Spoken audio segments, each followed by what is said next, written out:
circular motion. I have here an applet with a ladybug on a turntable. I can control the rate of rotation of the turntable. If we look at the bottom left hand corner, we see a thing called angular velocity. So angular velocity is a measure of how quickly this turntable will rotate. So right now it's set to 0.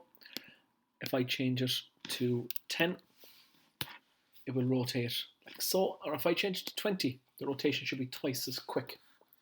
So we have our first quantity, angular velocity, a measure of how quickly something rotates. Obviously then we have a sign convention in physics. This kind of rotation is counterclockwise. So minus 50 would be the same speed of rotation, but would be the opposite direction. It would be clockwise. So a positive angular velocity means a rotation in one direction, and a negative then means the rotation in the other direction. Let's bring that back to 0. So it stops. What I want you to note now is that whenever this ladybug rotates, there is a linear velocity. So there's a velocity in a straight line at each particular point. But that linear velocity is constantly changing as the ladybug rotates. So let me show you what I mean. Let's go to 200, and you'll see a green arrow on the ladybug, like so. Let me get rid of that one. Okay, that's a little bit fast. So you can see that there is a constant arrow there, a green arrow. It's always in a straight line. It's always in a particular direction relative to the ladybug, but you can see that that's constantly rotating or constantly changing direction. And because the velocity is constantly changing direction, the ladybug is actually accelerating, and that's very important. So because the velocity's direction is constantly changing, it means that the velocity is changing, and a changing velocity is an acceleration.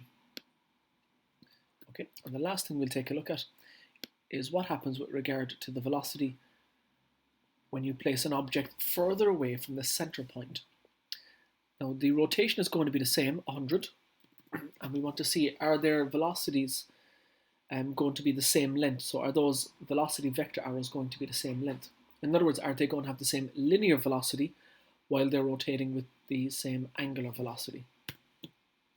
And what we can see is that the guy on the outside has a larger linear velocity. And this is easily explainable. So let's say that line went from here up to this line there. There was a 90-degree rotation. Well, if you think about it, linear velocity is given by the formula displacement over time.